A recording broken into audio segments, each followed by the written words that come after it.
Last class में हम लोग पढ़ रहे थे वेक्टर चैप्टर, वेक्टर का मल्टीप्लिकेशन। अब आज देखना है वेक्टर्स पर कुछ प्रॉब्लम्स। जैसे ऊपर एक प्रॉब्लम दिखाया गया है, उसको पढ़िए और देखिए कि आपसे बनता है कि नहीं। If A and B, vector A and B दिया हुआ हो, then find the magnitude and direction of A plus B. Vector A दिया हुआ है 4i माइनस 3j, ठीक है। वेक्टर ए है 4i माइनस 3j और वेक्टर बी दिया है 6i प्लस 8j और वेक्टर बी है 6i प्लस 8j। तो हमें मैग्नीट्यूड एंड डायरेक्शन मालूम करना है ए प्लस बी का। यह भी कोई वेक्टर होगा, मान लो ये वेक्टर आर है, इसी का मैग्नीट्यूड और डायरेक्शन दोनों मालूम करना है। हम लोग यूनिट वेक्टर नोटेशन में जब दो वेक्टर हो तो उसका जोड़ पढ़ें पहले ही, और उसी कंसेप्ट को अप्लाई करते हुए यहाँ निकालेंगे a प्लस बी, यानी 4i 3j plus 6i plus 8j। तो ये बराबर हो जाएगा 10i और प्लस 5j, क्योंकि यहाँ -3 है और यहाँ +8 है तो घट जाएगा। ये हुआ vector R a plus B.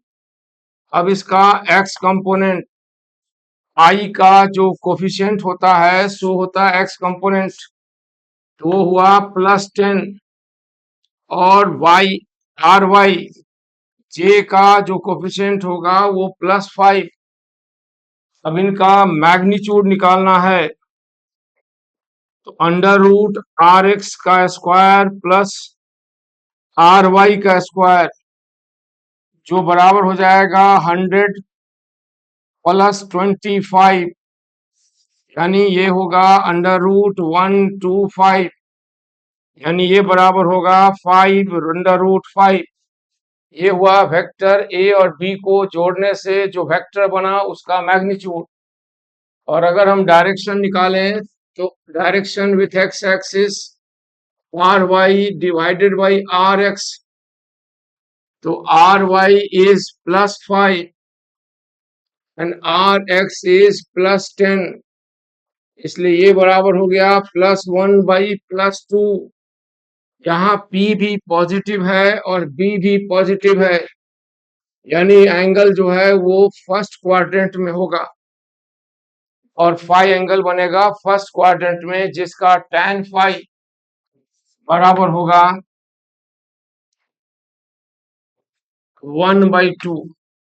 यही होगा वेक्टर आर, जिसे हम रिप्रेजेंट किए OP से, जिसका x कंपोनेंट है +10 और y कंपोनेंट है +5। उम्मीद है आप इस सवाल को समझे होंगे। बस दो वेक्टर है जो यूनिट वेक्टर नोटेशन में है, उनको ऐड करने से जो वेक्टर बनेगा उसका पता लगाना था मैग्नीट्यूड एंड डायरेक्शन। इस तरह ये सवाल पूरा हुआ। अब अगला सवाल देखिए, नेक्स्ट सवाल क्या है, यहाँ दिखाई दे रहा है ए ट्रक ट्रैवलिंग ड्यू नॉर्थ, यानी एक ट्रक है जो नॉर्थ की तरफ जा रहा है, रफ्तार उसकी 20 मीटर पर सेकेंड है। ट्रक ट्रैवलिंग ड्यू नॉर्थ, ठीक है 17 वही बता देंगे, ठीक है वो सवाल ही बता देंगे। यहाँ पर a truck traveling due north at the speed of 20 metre per second. एक ट्रक है जो नॉर्थ को जा रहा है, ड्यू नॉर्थ मतलब नॉर्थ, रफ्तार है 20 मीटर पर सेकेंड। नॉर्थ जाते हुए ये टर्न लेता है और टर्न लेकर किधर जाता है, west, and travels at the same speed, और वेस्ट चलने लगता है सेम रफ्तार से। Find the change in velocity. तो चेंज ऑफ वेलोसिटी मतलब final velocity vector minus initial. तो सबसे पहले initial velocity 20 metre per second due north है और देन है 20 metre per second due waste. पहले इन दोनों का हम डायग्राम बनाते हैं, फिर डिफरेंस निकालेंगे। ये हो गया y एक्सिस और इसको बोले x एक्सिस। इस डायरेक्शन को ईस्ट कहेंगे और इसको वेस्ट और इसको नॉर्थ और इसको साउथ। अब दिखाया गया है इनिशियल वेलोसिटी किधर है, तो नॉर्थ की तरफ, ड्यू नॉर्थ। ये हो गया ड्यू नॉर्थ यानी O से A। ये वेक्टर इनिशियल है VI और दूसरी वेलोसिटी है वेस्ट की तरफ, वो है VF। अब अगर हम इसे दिखाएं AB से, तो वेक्टर VI को दिखा रहे हैं OA से और सेकंड को दिखाया गया है AB से और हमसे डिफरेंस निकालने को कहा गया है। अगर हम वेक्टर डायग्राम का हिसाब से सोचें तो vector, first vector is along this line and second vector is along this line. ये है V1 या V इनिशियल और ये है V फाइनल। नाम दे दें इसको OA और इसको नाम दें AB। तो OA हमें निकालना क्या है, तो देखिए निकालना है VF माइनस VI, यानी हमें निकालना है AB माइनस OA। ये निकालना है AB माइनस OA निकालना है, ठीक है। इसको मिला दीजिए। अब OA plus AB triangle law के हिसाब से OA प्लस AB, ये चेंज ऑफ वेलोसिटी इसी को कहते हैं, यही पता करना है हमको। ट्रायंगल लॉ वेक्टर एडिशन से OA plus AB equal to OB, ठीक है। ये है triangle law of vector addition से OA प्लस AB बराबर OB। और अगर हम इधर से देखें कि B से A की तरफ टर्न लें, BO, यहाँ है ना BO, तो ये डायरेक्शन AB, इसमें हमें निकालना है OAB minus OA, AB minus OA। तो इनिशियल वेलोसिटी दी हुई है VI, कितना है, तो VI बराबर है 20J y एक्सिस में और VF बराबर है माइनस 20I वेस्ट की तरफ है और हम घटा रहे हैं VF से VI। ये देखिए, यानी हम घटा रहे हैं माइनस 20I माइनस 20J। अब चेंज ऑफ वेलोसिटी किस किस क्वाड्रेंट में हुआ देख लीजिए। चेंज ऑफ वेलोसिटी है x में भी निगेटिव और y में भी निगेटिव, यानी किस क्वाड्रेंट में होगा change of velocity. Initial velocity है y डायरेक्शन में, फाइनल वेलोसिटी है निगेटिव x में और चेंज ऑफ वेलोसिटी है, देखिए डायग्राम बनाते हैं इसके हिसाब से। इनिशियल वेलोसिटी है पॉजिटिव y में, ये है इनिशियल वेलोसिटी। फाइनल वेलोसिटी है निगेटिव x में, ये है फाइनल वेलोसिटी। और चेंज ऑफ वेलोसिटी है किधर, हमें निकालना है VF minus VI, VF minus VI। तो चेंज ऑफ वेलोसिटी है x में भी निगेटिव, y में भी निगेटिव, यानी कौन क्वाड्रेंट हुआ, x भी निगेटिव, y भी निगेटिव, यानी थर्ड क्वाड्रेंट में 45 डिग्री पर। ये हो गया थर्ड क्वाड्रेंट में। ये है change of velocity.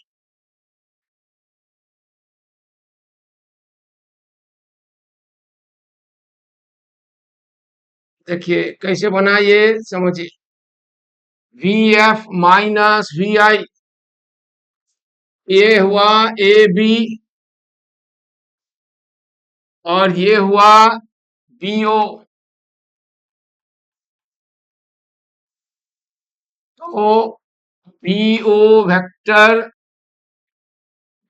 Is equal to minus of O A, इसलिए equal to minus of V आई।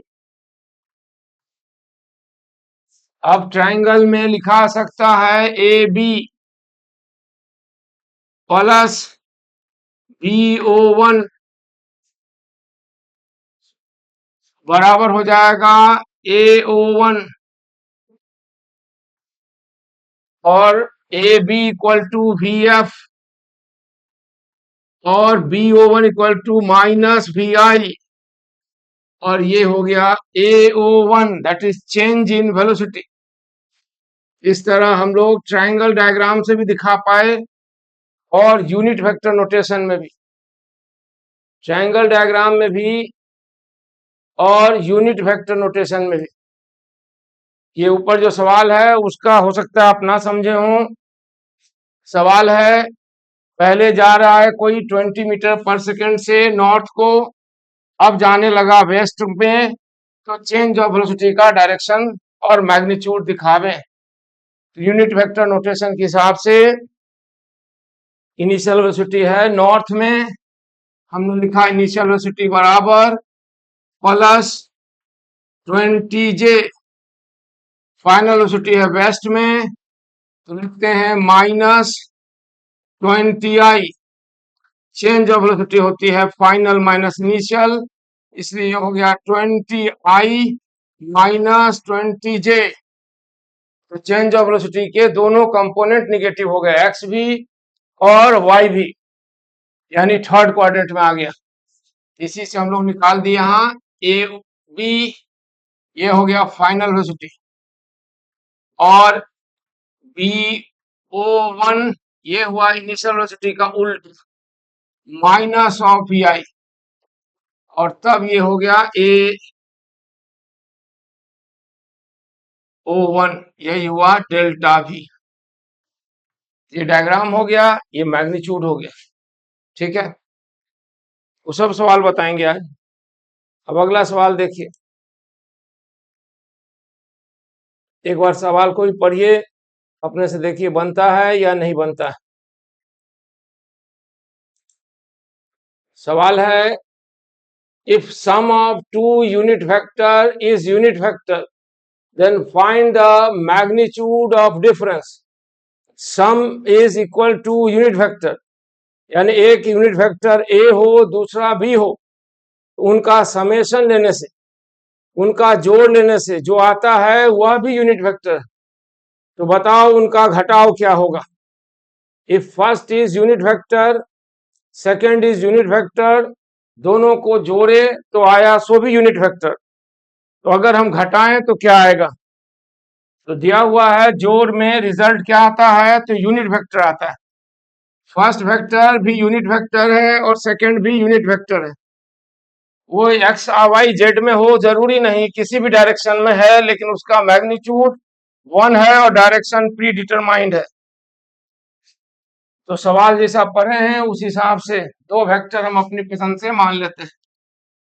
ये वेक्टर मान लिए, ये है वेक्टर ओ ए, ये है एक यूनिट वेक्टर, कैप डाल दिए हैं, इससे पता चल गया कि a unit vector.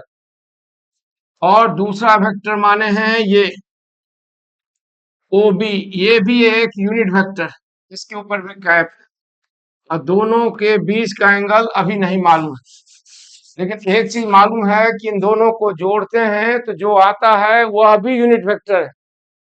Parallelogram law vector addition के अनुसार इन दोनों का जो जोड़ है वह भी यूनिट वेक्टर है। तो आखिर उसके बीच का एंगल क्या होगा, पहले तो ये पता करते हैं।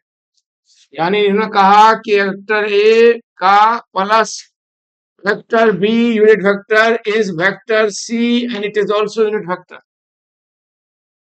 तो यूनिट वेक्टर सब है, तो पैरेललोग्राम लॉ वेक्टर एडिशन के अनुसार ये जो सी है वो रिजल्टेंट है, इसका मैग्नीट्यूड बराबर होगा फर्स्ट वेक्टर ए का मैग्नीट्यूड का स्क्वायर, सेकंड वेक्टर बी के मैग्नीट्यूड का square plus 2 magnitude of first magnitude of second and angle between the two vector का कोसाइन। समझ में आई बात?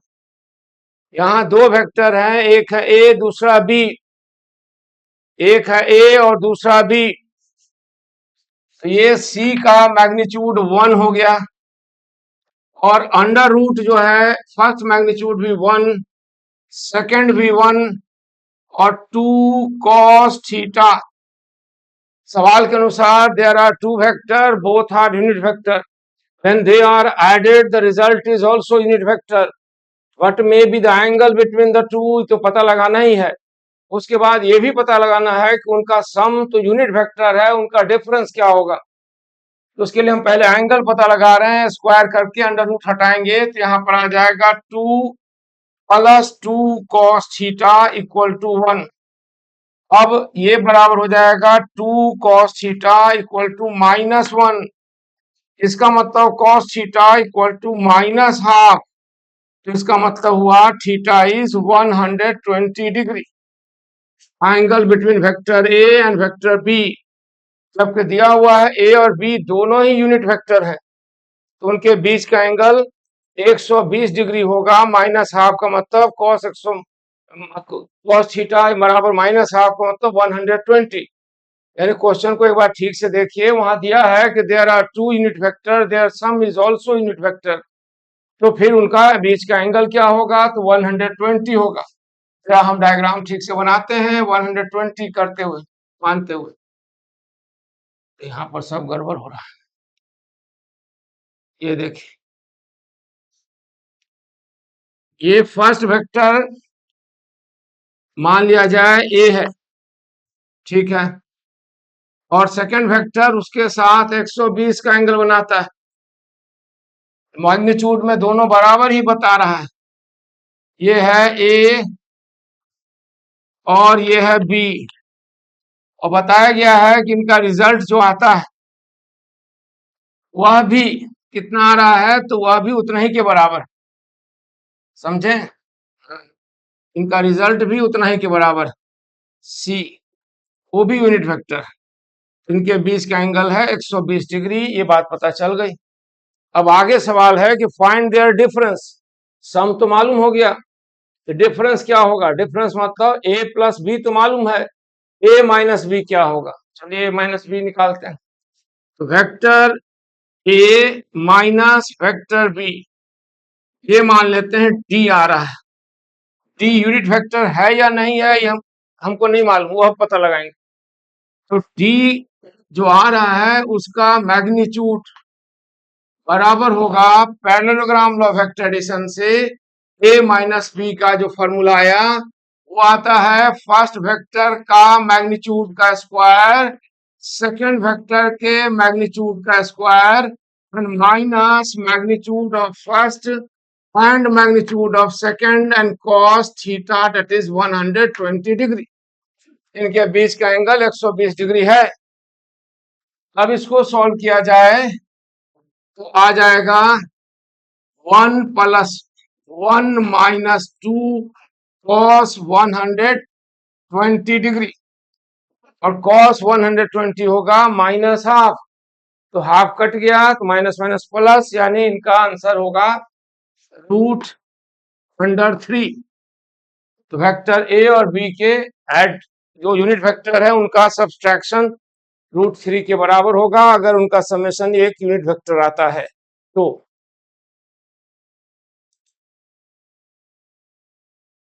अब एक सवाल ये भी देखिए, वेक्टर ए और बी दिया हुआ है, find the vector having the same magnitude as B, B के बराबर मैग्नीट्यूड हो और पैरेलल टू ए हो, मैग्नीट्यूड में बराबर हो और ए के पैरेलल भी हो, यानी मैग्नीट्यूड बराबर हो और ए के साथ जब डॉट प्रोडक्ट लें और क्रॉस प्रोडक्ट लें तो जीरो भी आ जाए। सोचिए कैसे हो सकता है। Parallel same magnitude as B. A and B are two vector. Find the vector having same magnitude as B and parallel to A. उतना ही मैग्नीट्यूड हो जितना B का है, तो B के मैग्नीट्यूड के बराबर हो और A के पैरेलल हो, यही पता लगाना है। A के पैरेलल तब होगा जब A का जो स्लोप हुआ tan phi 4/3 और B का भी जो स्लोप है वह भी उतना ही हो 4/3, लेकिन मैग्नीट्यूड इसके बराबर हो, बी के मैग्नीट्यूड के बराबर। देखिए बी का मैग्नीट्यूड कितना होता है, सोचिए सोचिए बी का मैग्नीट्यूड।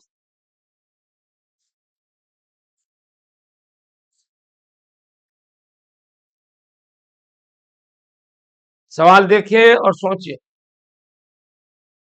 कैसे बनाइएगा।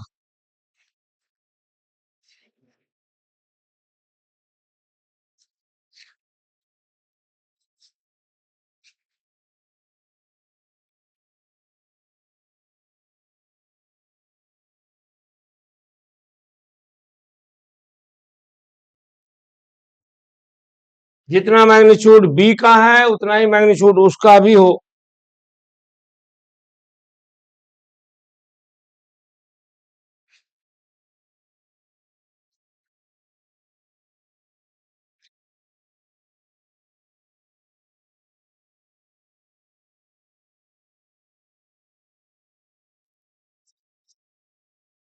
यहां पर वेक्टर ए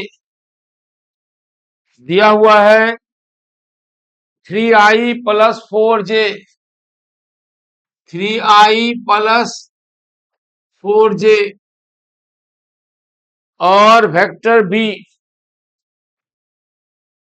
बराबर दिया हुआ है 7i + 24j, 7i + 24j लिखा हुआ है, ठीक है। और find the vector having same magnitude as B but parallel. अब एक वेक्टर सी लेते हैं, ये है CXi + CYj।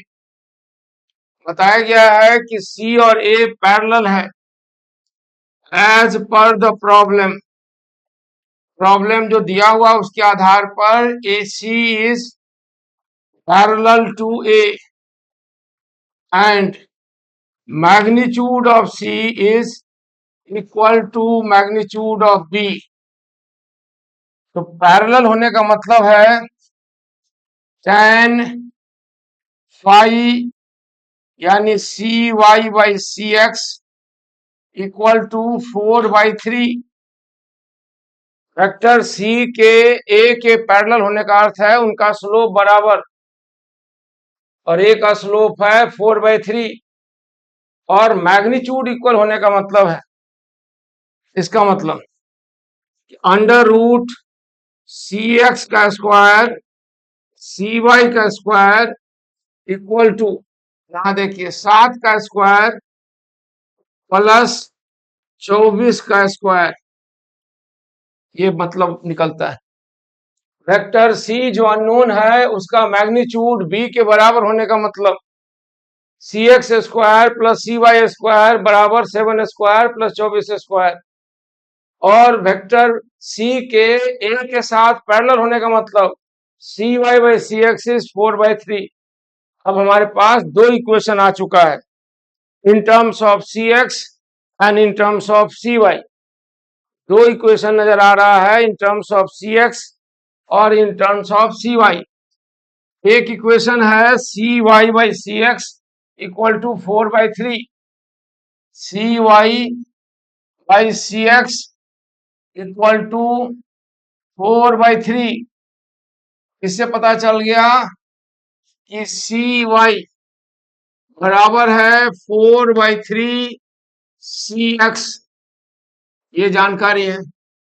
साथ में एक और जानकारी है कि सी एक्स का स्क्वायर प्लस सी वाई का स्क्वायर बराबर होगा अंडर रूट, जो इधर वाला टर्म आया 7 का स्क्वायर यानी 49, 49, और 24 का स्क्वायर। सोचिए 24 स्क्वायर का मतलब क्या है?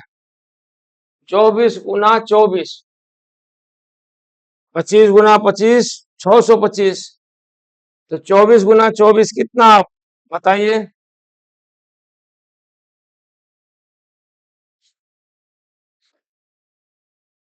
एक relation C Y by C X का आया और दूसरा relation C Y by C X का सी स्क्वायर वाला रिलेशन हुआ।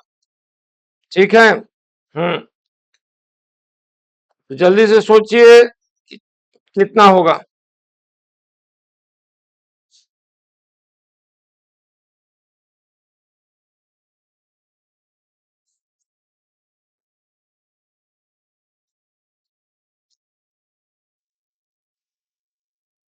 ठीक है, 49 प्लस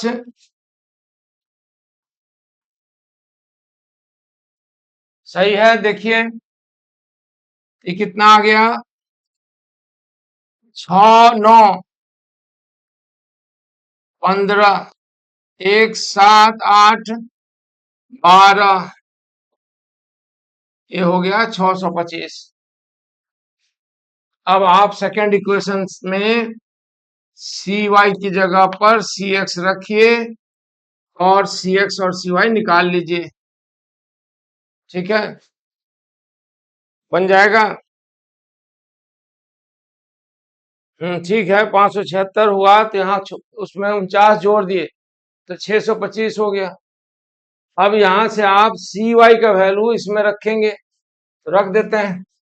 तो सी एक्स स्क्वायर प्लस सी वाई का स्क्वायर यानी 16/9 सी एक्स स्क्वायर इक्वल टू 625।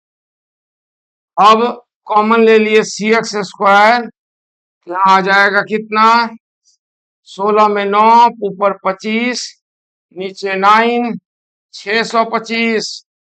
अब साथ में आप देख रहे हैं 25 और 625, तो कितना आ गया, सी एक्स स्क्वायर बराबर 25 मल्टीप्लाइड बाई 9। इसलिए सी एक्स का आंसर आ गया अंडर रूट हो गया 5 और 3, 5 3 15। इस तरह सी एक्स निकल गया। सी एक्स वैल्यू हम यहां रख देंगे तो सी वाई कितना आ जाएगा, 3 से 5, 5 का 20, तो सी वाई आ गया 20। इस तरह वो वेक्टर सी हमें मालूम हो गया जिसका डायरेक्शन वेक्टर ए की दिशा में है और जिसका मैग्नीट्यूड बी के मैग्नीट्यूड के बराबर है। ठीक है, समझ गए सब लोग? ये भी एक सवाल हुआ।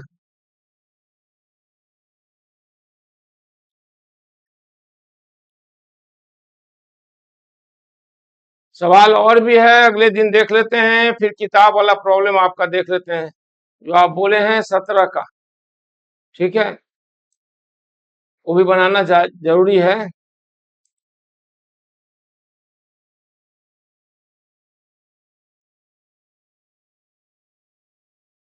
देखिए एक क्वेश्चन बताया गया है 17, page number 29, H C Verma ji की किताब वॉल्यूम 1 में।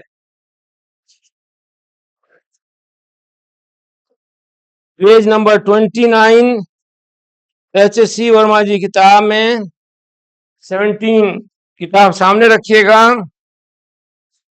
सवाल समझने में आसानी होगी। सवाल समझना क्या है, देखिए।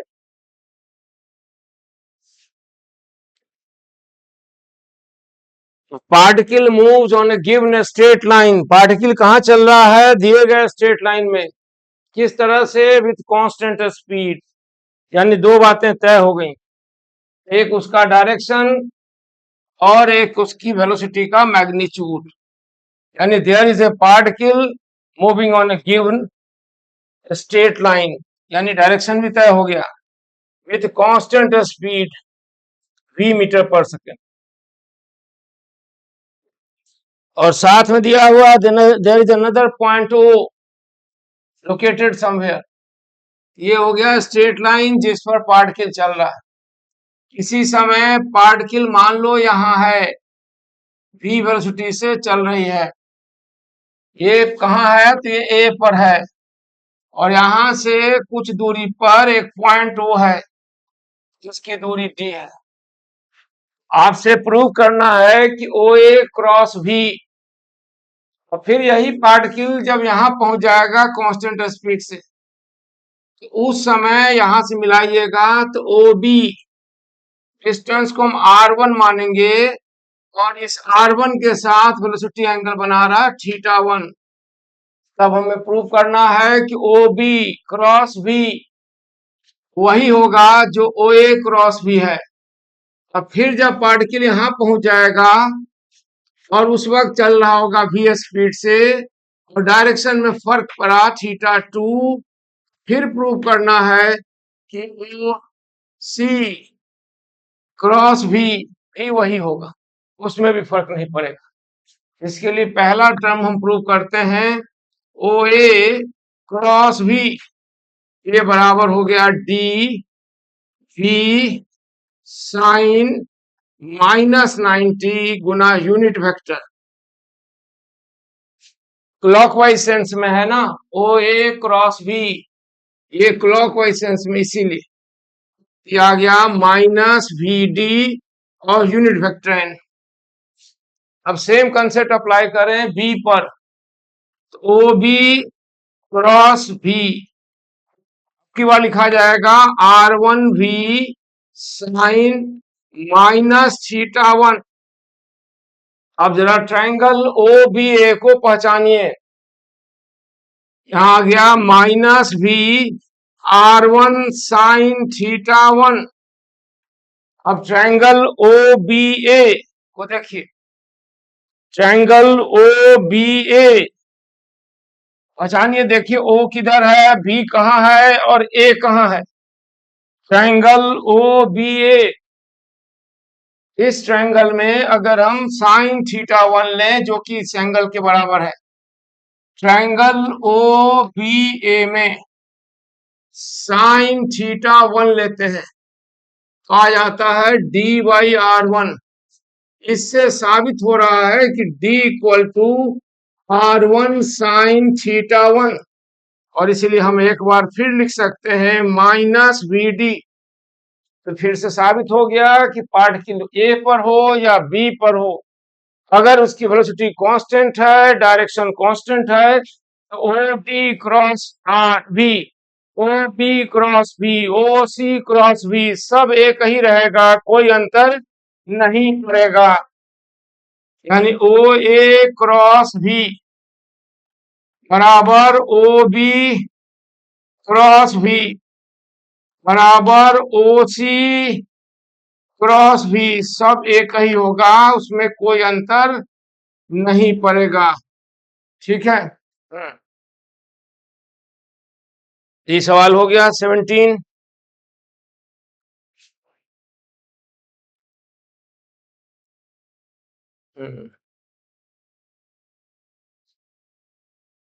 और कौन सा सवाल है? और कोई नहीं? तो बस इतना ही, पर छुट्टी दे सकते हैं।